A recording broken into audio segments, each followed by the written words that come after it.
저는 찬양 사역자이기 때문에 찬양을 안 할 수가 없죠. 아멘. 주여 이제 참 예전에 하나님을 알지 못하고 세상에서 방황할 때 이 찬양을 참 많이 부르면서 눈물도 많이 흘렸던 곡입니다. 전용대 목사님께서 많이 불러가지고 히트를 쳤던 곡이죠. 네. 저도 무척 좋아했습니다.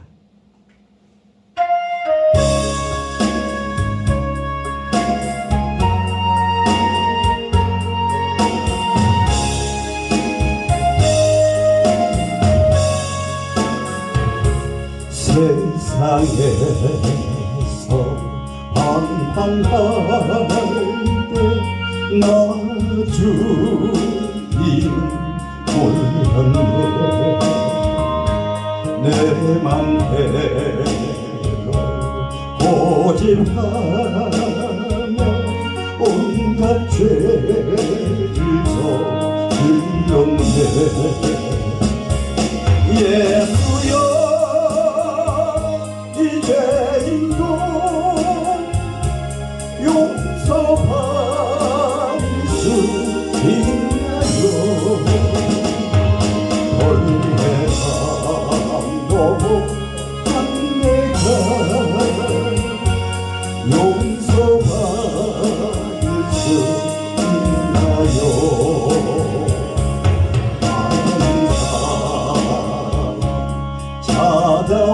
찾아와서 나의 친구가 되어도 병든 몸과 상한 마음 위로하지 못했다오. 예수여 이제는 불쌍히 여주소서. 의지할 것 없는 위로가 원합니다. 이제 애통함 예수께서 들으셨네. 목자국난 사랑에서 나를 어루만지셨네. 내 주여 이제 이기 다시 눈물 흘립니다. 보내줘요 나 이제는 아무것도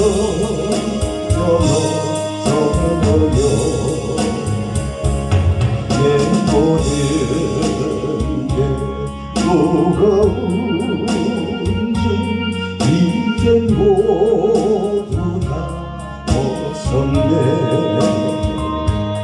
우리 주님 예수께서 나와 함께 계신다오. 내 주여 이제 무한 감사드립니다. 나의 몸과 영혼까지 주를 위해 바칩니다. 주를 위해 바칩니다. 아멘. 한 곡 더 올려드리겠습니다.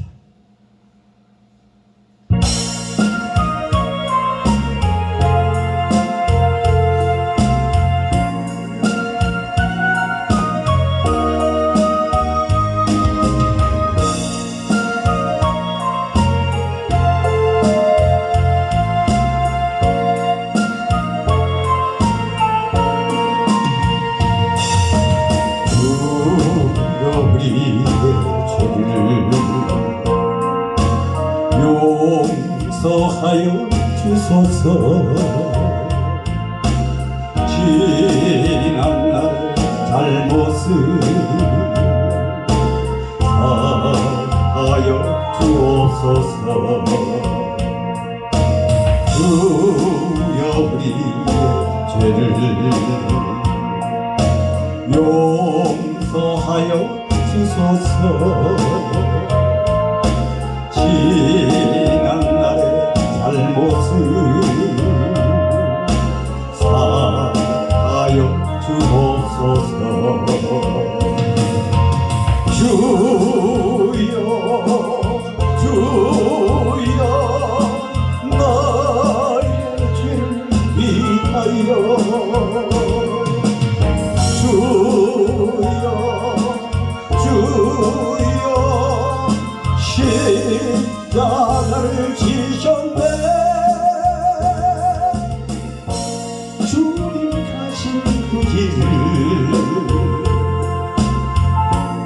나도 걸어야 하네.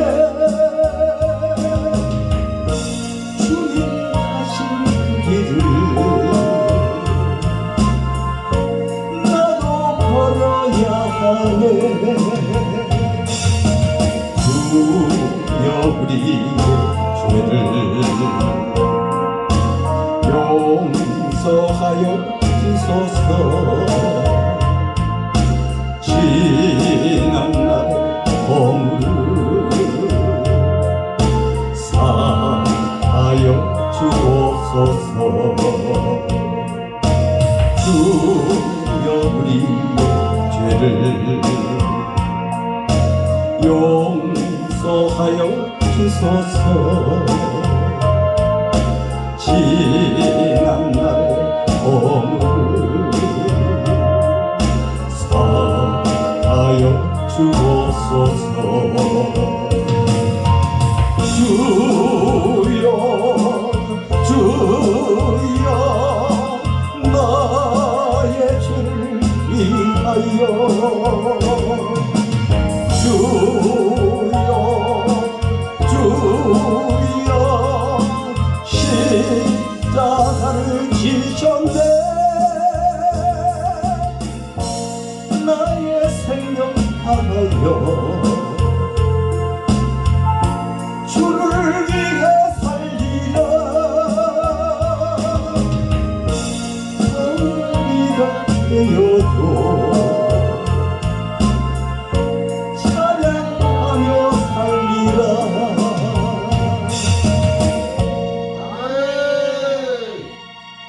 자, 이제 말씀을 또 부족하지만 전하겠습니다. 오늘 본문에 들어가기 전에 우리가 요한복음 3장 5절에 물과 성령으로 거듭나기 전에 우리는 어떠한 삶을 살았습니까? 우리는 예수 그리스도가 우리를 구원하시기 전까지 세상 죄의 늪에서 허우적거리면서 영원히 죽을 수밖에 없는 그곳에서 허덕이며 살고 있었습니다. 그러나 하나님께서 우리를 사랑하사 요한복음 3장 15절에 16절에 하나님이 세상을 이처럼 사랑하사 독생자를 주셨으니 이는 저를 믿는 자마다 멸망치 않고 영생을 얻게 하려 하심이라.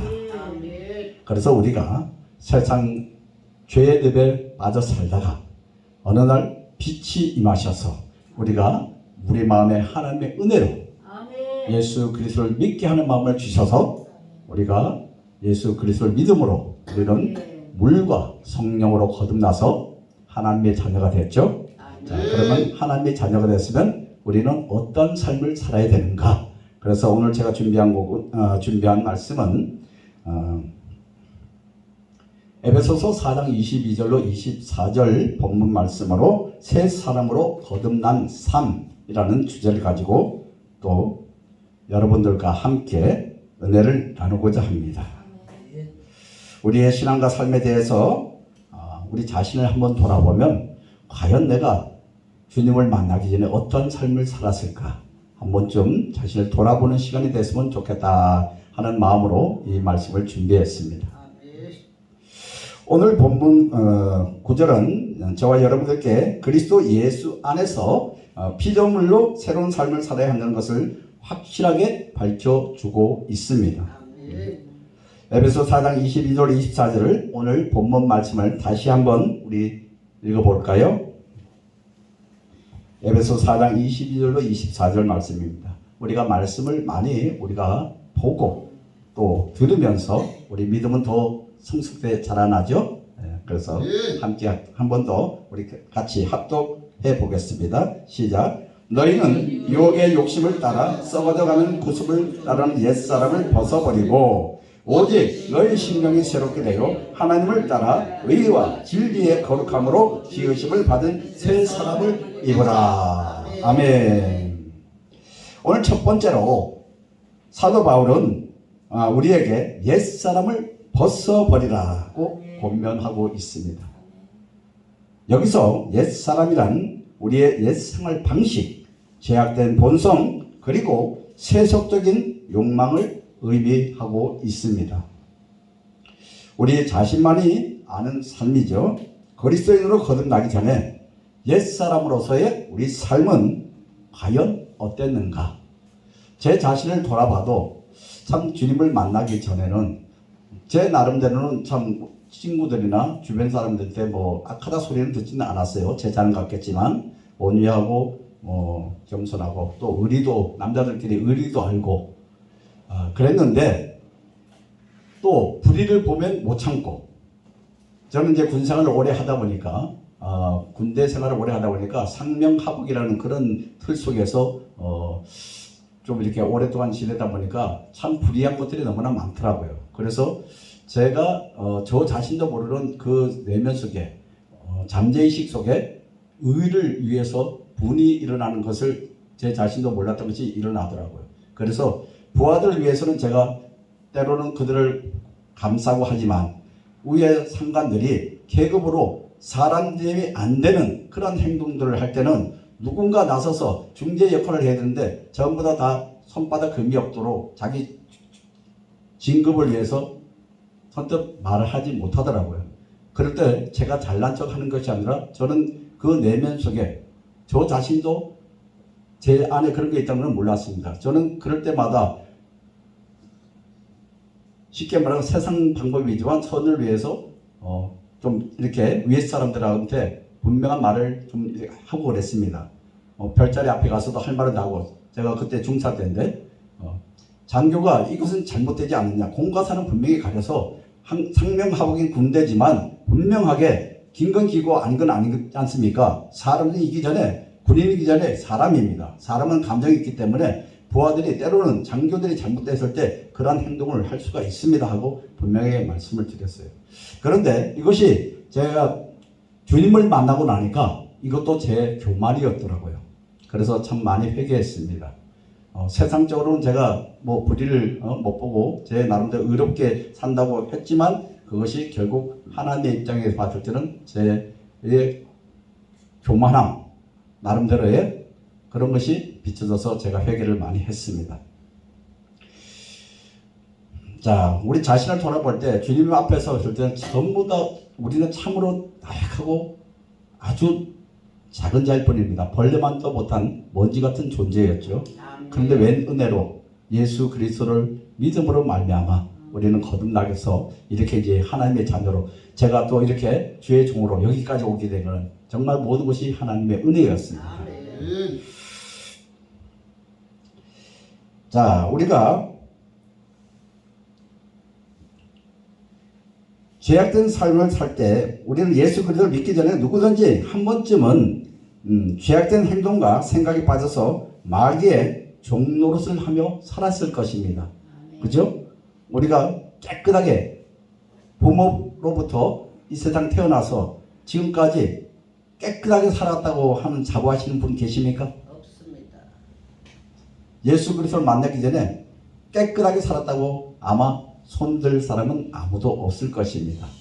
그리고 설사 우리가 예수 그리스도를 믿고 우리가 성령으로 거듭난 사람이라 할지라도 우리는 제약된 세상에 살아가다 보니까 계속 죄를 또 지을 수밖에 없습니다. 우리가 죄가 없는 것이 아니라 하나님께서 우리를 죄 없이 여겨줄 뿐이지 우리가 죄가 없다고 우리는 자부할 수 없다는 것입니다. 우리가 또한 그러한 삶을 살 때 세속적으로 가치관으로 물질적 성공, 명예, 권력 등 세상적인 가치에 우리는 집착하면서 살았습니다. 지금 우리가 뉴스를 많이 보지만 지금 정치계에서 얼마나 시끄럽습니까? 그게 다 뭐 때문에 그렇죠? 다 자신들의 욕심, 권세 이런 걸 누리기 위해서 지금 아웅다웅 지금 다투고 있죠. 그러나 하나님은 그런 것을 기뻐하지 않습니다. 요한일서 2장 16절에 보면 육신의 정욕과 안목의 정욕, 이생의 자랑 이런 것들로 우리 세상의 사람들은 그것이 다인 줄 알고 열심히 오직 자기의 우선권만 가지고 살아가려고들 하고 있습니다. 그렇기 때문에 다툼이 일어나는 거죠. 육신의 정욕, 안목의 정욕, 이생의 자랑. 사람은 기본적으로 그런 욕심은 어느 정도 있습니다. 왜냐? 육체의 몸을 입고 살아가는 동안에는 육체가 살아가야 되는 그런 어떤 욕망은 있어요. 그러나 하나님께서 정해진 그 기준 위에 넘었으면 그건 욕심이 되는 거예요. 욕망이 되는 겁니다. 그렇기 때문에 우리가 이것을 적절하게 사용해야 되는데 성경에는 분명히 요한일서 3장 16절에는 이것이 어디로 왔다? 세상으로부터 왔다고 분명하게 말씀하고 있습니다. 그래서 우리 그리스도인들은 세상의 육신의 정욕, 안목의 정욕, 이생의 자랑 이런 것을 너무 추구하고 살지 않기를 바랍니다. 예수님께서도 물에서 성령으로 하나님의 아들로 인정받고 성령으로 이끌어서 마귀에게 40일 동안 금식 기도하시면서 시험을 당하셨죠. 거기서도 나오는 게 바로 지금 말씀드리는 요 세 가지 우리가 인간이 본능적으로 우리가 가지고 있어야 될 이걸 가지고 시험을 당했습니다. 그렇기 때문에 우리는 이것을 잘 적절하게 사용하며 살아가야 될 줄 믿습니다. 먼저 우리가 한번 자신들 돌아보자고요. 우리가 학교에 들어가서부터 항상 내가 남보다 더 잘나야 되잖아요. 그죠? 우리가 세상에 살아가는 사람들은 항상 남보다 내가 더 잘나야 돼요. 공부하든지 운동을 하든지 모든 것이 내가 이겨야 되는 거예요. 이것이 하나님께서 주신 게 아닙니다. 이것은 사단으로부터 왔습니다. 아담이 하나님의 선악과 명령을 하나님의 법을 어김으로 해서 죄가 들어오면서 그때부터 우리 속에 들어왔던 것이 내가 남보다 더 잘나야 된다는 것, 항상 으뜸이 되어야 된다는 이런 속성이 우리 속에 들어와 있기 때문에 이것이 모든 것이 하나님께로 온 것이 아니라 세상으로부터 왔다고 분명히 요한일서 2장 16절에 기록되어 있는 것입니다. 그리고 우리가 무엇이든지 자아 중심의 삶으로 다른 사람을 배려하거나 섬기는 삶이 아니라 자신의 이익과 만족만을 추구하면서 이기적으로 살아왔을 것입니다. 그렇죠? 그러나 성경에서 뭐라 그래? 예수님은 나보다 남을 더 낫게 여기라. 네, 그렇게 말씀을 하고 있습니다. 그리고 불순종과 반항과 같이 하나님의 말씀과 뜻을 거부하고 자신의 방식대로 살기를 원하면서 하나님께 순종하기보다는 오히려 하나님을 배척하는 태도를 보이며 살아왔습니다. 또한 사마귀들이 좋아하는 음란, 탐욕, 분노, 거짓말 등 육체적인 죄악에 사로잡혀서 살아왔습니다. 사마귀는 너무 잘 아시죠? 사탄, 마귀, 귀신, 악의 무리들. 이것들에 미혹돼서 우리는 예수 그리스도를 믿기 전에 마귀의 종로로 하며 살아왔다고 분명히 성경에는 기록되어 있습니다. 자, 성경에서 지적하는 육체의 일은 육체의 삶이라는 것은 대표적으로 갈라디아서 5장 19절로 20절 말씀에 잘 나와 있죠. 제가 이제 찾았는데 읽어드릴게요. 자, 육체의 일은 현저하니 곧 음행과 더러운 것과 호색과 우상숭배와 술수와 원수를 맺는 것과 분쟁과 시기와 분냄과 당짓는 것과 불리함과 이단과 투기와 술취함과 방탕함과 또 그와 같은 것들이라. 전에 너희에게 경계한 것 같이 경계하노니 이런 일을 하는 자들은 어떻게 해요? 하나님 나라에 유업을 받지 못한다. 그렇게 분명하게 갈라디아서 5장 19절로 20절 말씀에 기록되어 있습니다. 우리가 오늘도 이렇게 하나님 앞에 나와 경배 드릴 것은 우리는 소망이 뭐죠? 영원한 생명이 들어가는 거죠. 그렇죠? 그런데 지금 말씀처럼 이러한 자들은 하나님의 유업, 나라를 유업으로 받지 못한다. 분명하게 성경에서는 못을 박아놓고 있습니다. 우리는 이러한 삶을 피해야 될 줄 믿습니다. 그 다음에 예수 그리스도를 알기 전의 삶은 우리가 어둠 속에서 방황하는 삶 그 자체였습니다. 그렇죠? 어둠 속에서 사는 그런 삶이었습니다. 즉 우리의 생각과 행동이 유혹의 욕심을 따라 썩어져가는 구습을 위해서 살아왔습니다. 로마서 6장 6절은 우리에게 이렇게 말하고 있습니다.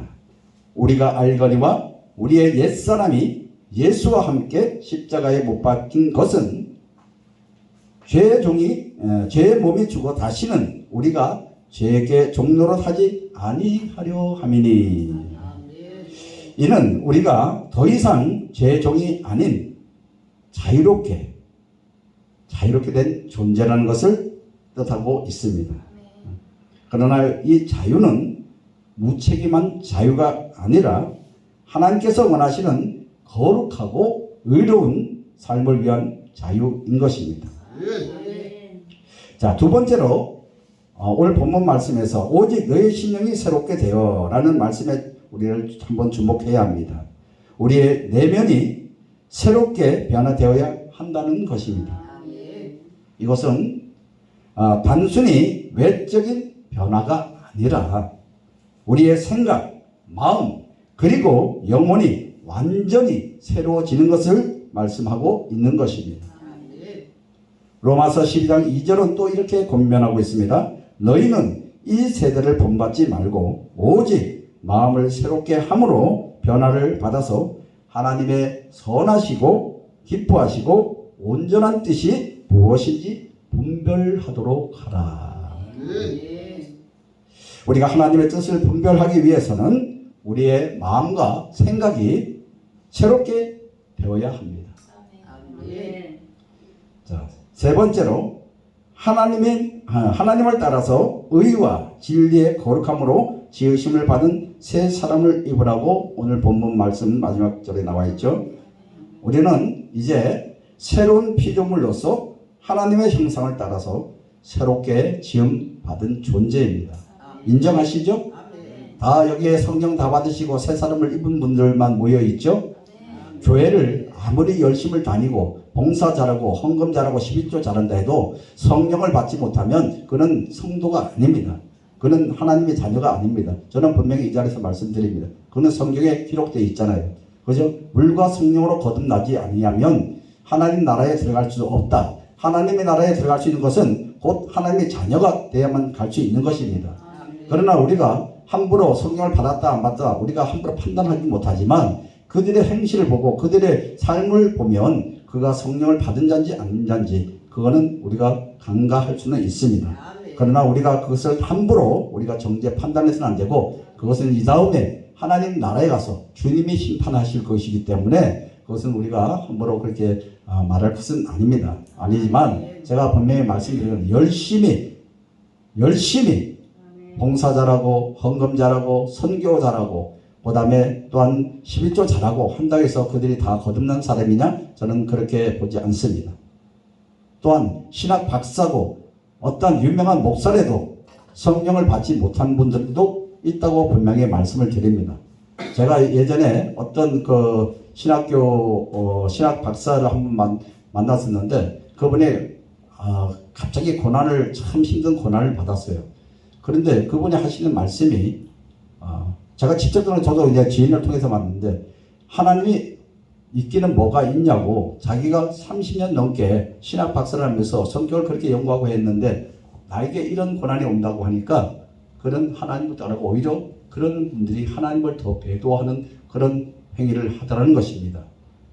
성령을 받은 사람들은 결코 하나님을 아무리 고난을 취한다 하더라도 하나님을 원망하고 떠나지 않습니다. 한나가 칠 만큼은 성령을 받은 사람은 끊어질 때 끊어지지 않고 한 가닥의 그 신랄 같은 그 끈을 끊지 않고 언젠가 그걸 갖고 있을 때 하나님께서 그에게 은혜를 보여주셔서 다시 회복시키는 역사가 일어납니다.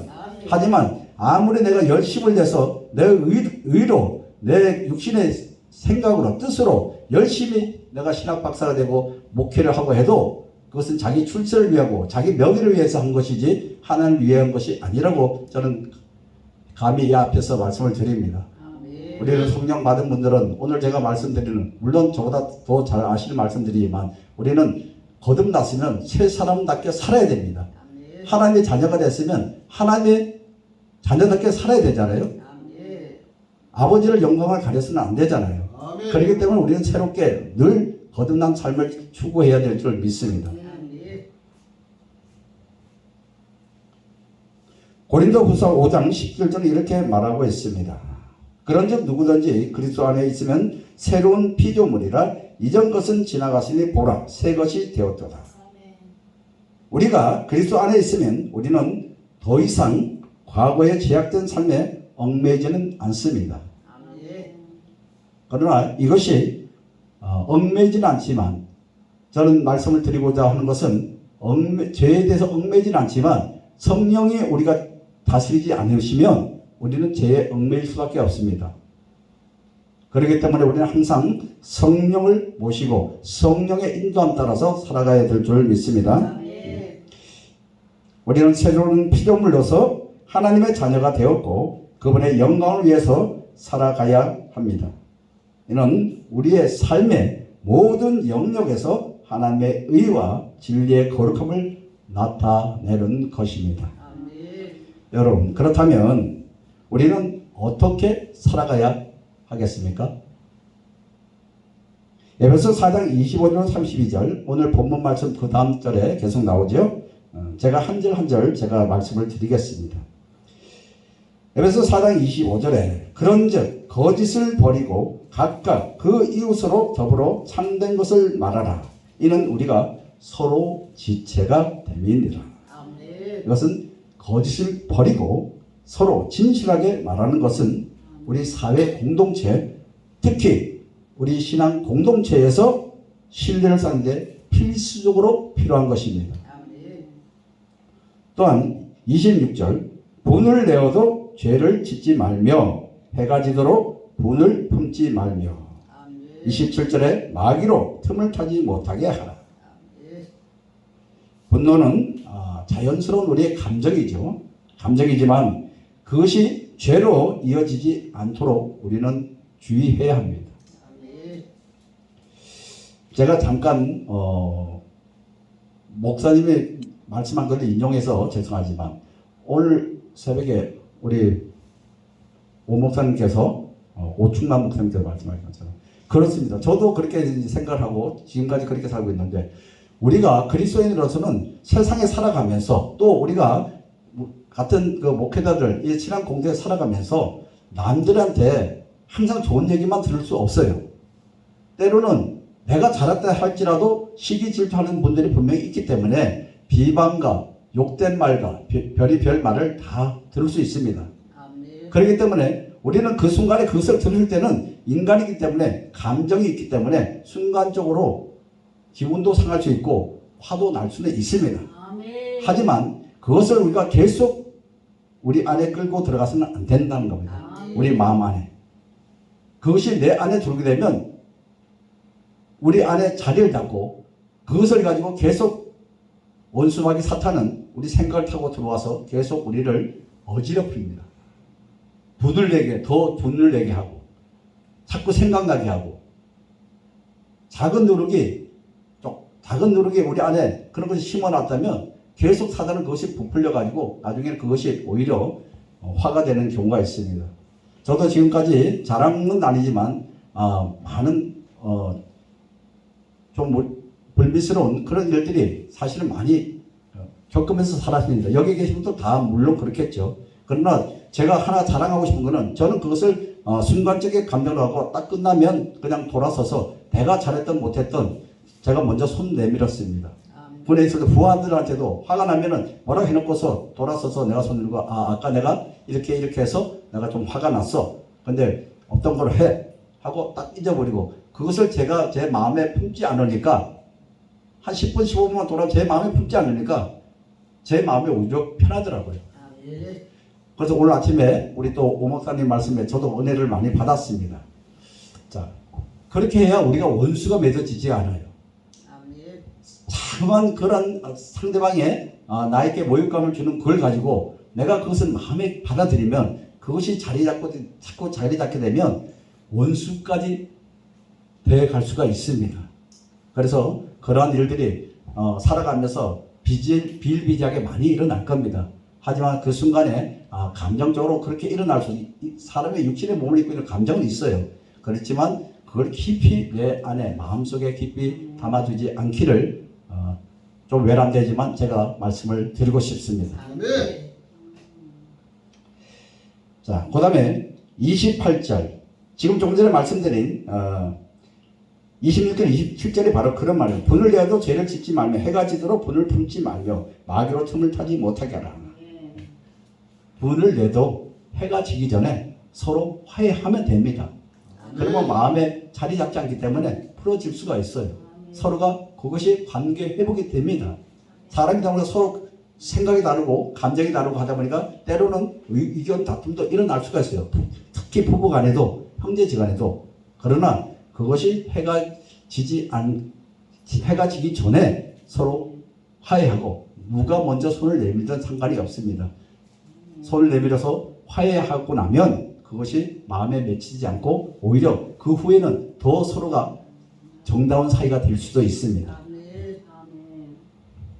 자, 28절에 에베소 4장 28절입니다. 도적질하는 자는 다시 도적질하지 말고 돌이켜 빈궁한 자에게 구제할 것이 있기 위하여 제 손으로 수고하여 선한 일을 하라. 아멘. 참 좋은 말씀이죠. 도둑질을 하지 말고 정직하게 일해서 남을 도울 수 있도록 하려는 것은 나눔과 봉사의 삶을 살라는 권면인데 자신이 노동을 통해서 다른 사람을 도울 수 있다는 것이 얼마나 아름다운 삶입니다. 그렇죠? 아멘. 아마 그것이 예수님께서 내 이웃을 내 몸과 같이 사랑하라 하는 그 말씀에 준할 수도 있다고 봅니다. 자기가 열심히 노력해서 자기보다 더 부족한 사람들을 돌아보고 돕는 그런 삶을 산다면 아마 이 사회에서도 많은 존경을 받고 또한 하나님께서도 그를 높여줄 줄 믿습니다. 아멘. 자, 에베소 4장 29절에는 무릇 더러운 말은 너희 입 밖에도 내지 말고 오직 덕을 세우는데 수용되는 대로 선한 말을 하여 듣는 자들에게 은혜를 끼치게 하라. 예. 자, 우리가 이 말이라는 것은 참 중요하죠. 야고보서의 그 혀에 대해서 잘 나와 있는데 말은 한번 뱉으면 주워 담을 수 있다 없다? 없다. 없습니다. 그리고 말에는 권세가 있습니다. 하나님께서 세상을 뭐 뚝딱뚝딱 손으로 이렇게 하셨나요? 말씀으로 창조하셨다고 되어 있습니다. 우리 말에는 권능이 있습니다. 그렇죠? 아멘. 예를 들어서 윤석열 대통령이 장관들에게 뭐 직접 가서 뭐 합니까? 말로 뭐 해 하면 장관이 따라야 되잖아요. 아멘. 그 말에는 능력이 있다는 겁니다. 특히 주의 종들 말에는 더한 권세가 있습니다. 왜? 예. 하나님의 일꾼으로서 즉 하나님의 대리인으로서 이 세상에서 일을 하기 때문에 주의 종들의 입에는 권능이 있습니다. 아멘. 그래서 특히 이 말을 조심해야 됩니다. 그런데 제가 좀 외람되지만 다니면서 볼 때 목사님들이 자기 뜻에 안 맞는다고 성도들을 저주하는 그런 분들을 제가 봤어요. 참 안타깝더라고요. 주의 종의 말에는 권세가 있다고 그랬잖아요. 그죠?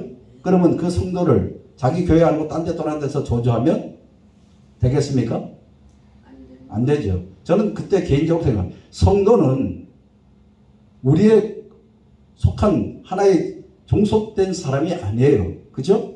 하나님의 은혜로 그들이 하나님의 자녀가 됐습니다. 그러면 그들에게 자유가 있어요. 신앙의 자유가 있습니다. 내가 어느 교회에서 말씀을 듣다가 내 영적으로 맞지 않으면 딴 곳에 가서 더 좋은 말씀을 듣고 해서 찾아갈 수도 있는 것입니다. 아멘. 그러면 그가 가는 그 성도에게 저주할 것이 아니라 더 그가 영적으로 더 잘 되기를 축복해 줘야 된다고 저는 개인적으로 그렇게 말씀을 드리고 싶습니다. 그러면 그가 어디 가서 잘 되면 나중에 그에게 하나님께서 그 마음에 감동을 줘서 다시 찾아와서 오히려 감사할 수도 있거든요. 저주하는 것보다는 될수는 우리 말에서는 남을 축복하는 말을, 또 부정적인 말보다는 긍정적인 말을 하는 것이 참으로 좋은 것인 줄 믿습니다.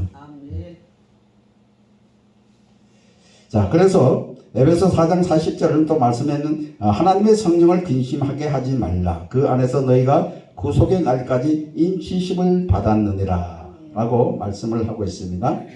성령의 인도를 따르고 성령을 슬프게 하지 않도록 우리가 삶을 살아가야 되는 것이 중요합니다. 이것은 하나님과의 관계를 소중히 여기는 삶이기 때문에 그렇습니다. 성령께서 우리 마음에 와 계시는데 우리가 성령의 인도함을 받지 않고 내 마음 내 뜻대로 하고 싶은 대로 하다 보면 성령은 잠잠히 계세요. 근심하고 계세요. 아버지의 뜻대로 살아갔으면 좋으련만 너가 왜 그렇게 하니? 그렇다고 하나님께서는 강권적으로 우리를 그렇게 하지는 않습니다. 인격체이기 때문에요. 그렇죠? 하나님께서 강권적으로 해서 아담이 범죄하지 않았습니다. 하나님께서는 분명히 아담에게 자유의지를 주셨고 선택권을 줬습니다. 그러다 보니까 결국은 이제 아담이 하나님의 명령을 어기고 죄가 우리 안에 들어와서 우리가 지금 이렇게 하다가 예수 그리스도로 오셔서 우리 대신 십자가에 돌아가심으로 우리가 다시 하나님의 자녀되는 권세, 잃어버렸던 영적인 생명을 다시 찾았잖아요. 그렇죠? 그렇기 때문에 성령께서 우리 마음에 오셔서도 성령에 따라 순종하지 않으면 성령은 잠잠히 근심하고 계십니다. 우리에게 때로때로 은혜는 주시죠. 다시 돌아오라 돌아오라. 우리 마음속에서 아들아 돌아오라. 그 길은 멸망으로 가는 길이니까 돌아오라 돌아오라. 근데 그럴 때 우리가 그 주님의 음성을 들을 줄 알아야 됩니다. 사람들과 때로는 세상 눈으로 보고 듣고 함으로써 세상적으로 따라갈 수는 있어요. 하지만 순간적으로 우리 마음속에 성령께서 근심하면서 잠잠히 아들아 그 길을 가면 안 돼. 그 길은 멸망의 길이야. 그러니까 거기서 돌아오라 하고 하실 때 그 음성을 들을 수 있어야 됩니다. 여기서 잠깐 제가 말씀을 또 하나 간증하면 제가 얼마 전에 누구를 고모리 중앙교회 갔다가 여기 온다고 오다가 터널 내서 그 순간 한순간에 무슨 생각인데 그냥 터널 빠져나가 버렸어요. 그래서 바로 돌아올 줄 알았더니만 한참을 가서 돌아오더라고요. 한참을.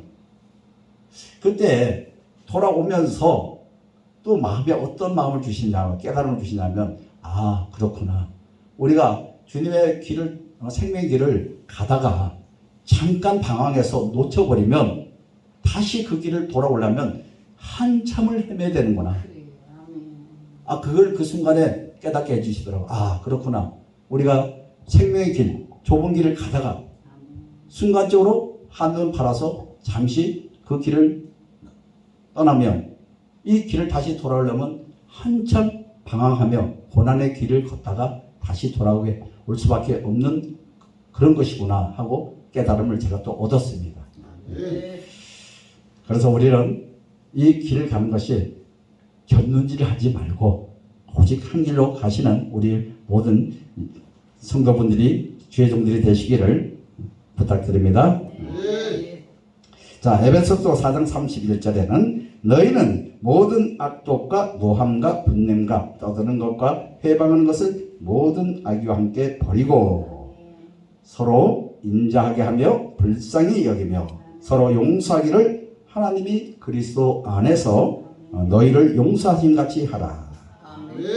모든 악의, 분노, 소란, 비방 등을 버리고 서로 친절하고 용서하는 마음을 가져야 합니다.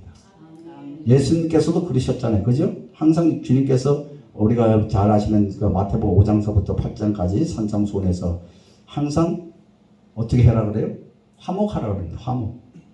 그리고 원수도 사랑하라고 합니다. 제가 원수에 대해 사랑하는 것은 전에 한번 제가 말씀드린 거였지만 원수를 사랑해야만이 제가 자신이 사는 겁니다. 아멘. 원수를 사랑하지 못하면 아까도 말씀드렸지 작은 누룩이 남아있으면 그것은 사단의 미끼가 돼가지고 내가 아무리 그 외에 원수를 사랑하지 못하고 다른 것을 다 이루었다 할지라도 원수를 사랑하지 못하는 그 조그만 누룩이 내 안에 있으면 언젠가 사단이 그걸 가지고 다시 헤집어서 부풀려서 내가 다시 넘어지는 그런 삶을 살아갈 수밖에 없다는 것입니다. 그래서 우리는 원수를 사랑하는 것이 남을 위해서가 아니라 우리 자신을 위해서 사랑하라 하신 것이라는 걸 그렇게 저는 알고 있습니다. 아멘. 그렇죠? 한번 생각해 보십시오. 여기 원수 맺은 분들 계십니까? 한번 스스로 한번 생각해 보십시오. 원수가 내 눈에 없을 때는 나도 밥도 잘 먹고 잠도 잘 자고 항상 나는 좋아하고 그렇게 할 수 있지만 어느 순간에 원수가 딱 내 앞에 나타나면 그를 용서하지 않은 상태에서는 그를 보는 순간 아유 밥맛 없어. 저 원수 왜 또 내 앞에 나타나서 나를 이렇게 힘들게 해? 아, 저 원수 생각하면 잠도 안 오고 어떻게? 이런 생각을 가졌을 것입니다. 여기는 뭐 원수 맺은 사람 우리 그 목사님들이 안 계신 줄 믿겠지만 그렇잖아요. 근데 원수는 내가 잠을 자든 안 자든 밥을 잘 먹든 못 먹든 신경 안 써요. 자기 할 거 다 해버려요. 근데 괴로운 건 결국 내가 괴로운 거예요. 그래서 원수를 사랑해야 됩니다. 아멘. 원수를 사랑하게 되면 하나님께서도 기뻐하시고 내 삶도 편안해지고 평강은 다른 게 아니라 바로 그런 데서 오는 것인 줄 믿습니다. 아멘. 그것이 주님이 주시는 평강인 줄 믿습니다. 그래서 그리스도께서 우리를 용서하신 것처럼 우리도 서로 용서해야 함을 말씀하고 있습니다. 여러분 그러나 이러한 삶을 우리 살아가기란 참 힘들죠. 우리가 내 힘으로 이런 모든 것들을 할 수 있습니까? 자신 하시는 분 한번 손 들어 보십시오. 없습니다. 절대 없습니다. 그렇기 때문에 우리는 항상 성령의 인도함을 받아야 돼요. 성령의 인도함을 받아야만이 성령의 능력으로 우리가 이거 할 수 있는 것이지 내 힘으로 아무리 첫날, 백날, 천날 뭐 만날도 있나요? 그렇게 해봤자 소용없습니다. 그래서 우리는 항상 성령이 인도하신 따라 순종해야 될 줄 믿습니다. 그래서 성령의 도움이 없이는 우리는 이 길을 갈 수가 없습니다. 그러므로 에베소서 5장 18절에 술 취하지 말라. 이는 방탕한 것이니 성령 충만함을 받으라. 이렇게 말씀을 하고 있는 것입니다. 성령이 충만함을 받으면 우리는 뭐든지 할 수 있습니다. 못한다 소리가 나올 수 없습니다. 제가 처음에 저는 찬양 사역자 내가 하다 보니까 누가 설교를 좀 하라고 하래서 제가 많이 좀 이렇게 좀 안 하려고 좀 땡깡이 아니라 좀 제가 했어요. 했는데 우리 고건동 목사님께서 찬양 사역도 중요하지만 목사가 돼서 설교도 해야 돼 하고 이 자리에 세워주시기 시작해서 제가 하는데 처음에는 제가 잘 못하겠는데요 그랬어요. 그러다가 또 할 수 있어 그런 힘을 주셔서 하니까 저도 이제 담대하게 할 수 있습니다. 왜냐 내가 하는 게 아니고 내 안에 계신 성령께서 하시기 때문에. 사실은 제가 이 말씀 준비해 어제 밤에 새벽 3시까지 제가 말씀을 바꿨어요. 원래 성령 충만함을 받으라 하는 말씀을 준비했다가 춘천에서 올 때 뭐 파일을 다 만들어 왔다가 우리 앞에 우리 김 목사님이 좋은 말씀 다 하더라고. 그럼 뭐 같은 말씀 또 계속 반복할 필요는 없겠다 싶어서 제가 어젯밤에 기도하면서 말씀을 좀 바꿨습니다. 그랬는데 또 제 나름대로 여러분들보다도 이 말씀 준비해서 제가 은혜 받았어요. 제가 제 자신을 이 말씀을 준비하면서 제 자신을 돌아보게 되고 내 아직도 이런 것이 남아있다는 것을 알고 이거는 여러분들께 아니라 제에게 하나님께서 주신 말씀이라고 해서 공유할 뿐입니다. 자, 그래서 술 취하지 말라 이는 방탕되고 오직 성령으로 충만함을 받으라고 이렇게 말을 하고 있습니다. 그렇다면 우리가 성령 충만함을 어떻게 해야 받을 수 있겠습니까? 우리가 성령 충만함을 받기 위해서는 날마다 무시로 하나님의 말씀을 묵상해야 되고 또한 기도해야 합니다. 아멘. 기도라는 것은 저는 그렇게 생각합니다. 여러 가지가 있죠. 기도가 부르짖는 기도도 있고 그 다음에 잠잠히 묵상하면서 하는 기도도 있고 여러 가지 기도가 있는데 무시로 기도하라는 것은 우리 삶 속에서 내가 어떤 행동을 하고 있는 중에도 내가 비록 무릎 꿇고 하나님 앞에 기도하지 않더라도 내가 예를 들어서 뭐 일을 하면서 아니면 걸어가면서 내 안에 속 사람은 하나님과의 교통할 수 있습니까? 없습니까? 할 수 있죠. 예, 내가 꼭 소리내서 부르짖지 않더라도 내 영의 속 사람은 하나님과의 교제를 할 수 있습니다. 저는 주로 그런 기도를 많이 합니다. 전에 뭐 알바하면서 뭐 이렇게 오토바이 타면서도 그 달리는 순간에도 제 안에서는 기도하고 다닙니다. 그리고 계단 올라갈 때 먹고 살기 위해서 또 살아야 되니까 알바도 할 때 계단에 올라갈 때 힘들고 할 때 주님 저에게 힘을 주십시오. 주님은 저를 위해서 그 고통의 십자가를 지셨는데 저는 이게 힘들다고 합니까? 이건 내 삶을 위해서 하는 건데 저에게 힘을 주십시오. 그렇게 제가 속으로 그렇게 기도하면서 올라갑니다. 그럴 때도 힘이 나요. 왜? 주님은 나를 위해서 십자가, 우리가 그 십자가 줄 수 있습니까? 절대 우리는 줄 수 없습니다. 그러나 그런 순간순간마다 저는 내 안에서 내 속사람은 기도를 하고 하는 그런 게 습관화돼 가지고 무엇을 하든 길을 걸어가든 뭐 하든 간에 저는 그렇게 기도하고 있습니다. 그래서 우리가 꼭 기도를 우리가 정해놓고 해야 되는 것은 맞습니다. 하지만 무시로 기도라는 것은 내가 잠자기 전에 내 이성이 깨어 있을 때는 계속 하나님과 교제를 하는 것이 기도인 줄 믿습니다. 아멘. 기도는 곧 우리의 영혼의 호흡이고 또한 하나님과의 대화의 수단이잖아요. 그죠? 아멘. 우리가 대화를 갖다가 계속 이렇게 우리 장복희 목사님 저하고 대화를 자주 하면 더 가까워지겠죠? 아멘. 근데 대화를 잘 못하고 뭐 멀리 있다고 생각도 안 나고 대화 안 하면 우리 사이는 어떻게 되죠? 멀어지죠. 당연히 멀어집니다. 하나님과의 관계도 마찬가지입니다. 항상 우리는 늘 경외라는 것은 우리가 하나님을 경외하는 것은 제가 말씀드리고 싶은 하나님을 경외하는 것은 꼭 우리가 이 예배처에 나와서 하나님께 찬송 드리고 말씀 보고 기도하고 이게 더 중요하지만 저는 경외를 하나님을 경외한다는 건 항상 내 삶 속에 늘 그분을 생각하면서 힘들고 어려울 때 아버지 나에게 힘을 주십시오. 내 삶이 비록 지금 고달픈 삶이지만 아버지께서 언젠가 나를 다시 들어서서 쓰실 때가 있을 줄 믿습니다. 그 생각, 하나님을 생각하는 그 자체가 하나님을 경외하는 것이라고 봅니다. 하나님께서 너희가 나를 위해서 크게 뭐를 했다가 중요한 게 아니라 오늘 말씀에처럼 우리가 거듭났으면 하나님의 말씀에 준해서 선한 행실, 옳은 행실 이런 것을 우리가 하면서 늘 하나님을 찾는 것이 하나님을 경외하는 삶인 줄 믿습니다. 그렇기 때문에 우리는 매일매일 말씀을 묵상하고 기도하면서 하나님과의 깊은 교제를 나누는 그러한 삶이 될 때에 우리의 심령에는 성령께서 충만하게 임재하실 것입니다. 그러면 성령님께서 우리 안에서 일하셔서 우리 마음을 새롭게 하시고 하나님의 뜻을 깨닫게 하실 줄 믿습니다. 결론을 말씀드리겠습니다. 우리는 그리스도 안에서 새로운 삶을 살도록 부름을 받았습니다. 그렇기 때문에 우리는 옛사람을 벗어버리고 새롭게 되는 심령을 통해서 하나님을 일 따라서 진리의 거룩함으로 지으심을 받은 새 사람답게 살아가야 될 줄 믿습니다. 그래서 어떻게 그리스도의 장성한 분량까지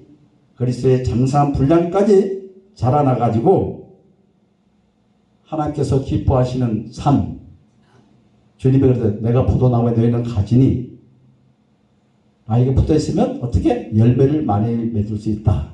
그런 말씀하시죠. 그 열매가 곧 성령의 9가지 열매. 우리 다 같이 한번 해볼까요? 사랑과 희락과 화평과 오래 참음과 자비와 양성과 충성과 온유와 절제, 아멘. 이런 열매가 곧 주님께서 포도나무 비유의 열매를 말씀하고 있는 걸로 저는 그렇게 생각하고 있습니다. 그래서 성령 충만해 가지고 이런 성령의 9가지 열매를 맺는 그런 삶을 살아가는 우리 모두가 되기를 예수님의 이름으로 축원드립니다. 아멘. 찬양 한 곡 드리고 우리 잠깐 오늘 말씀을 붙잡고 기도하겠습니다.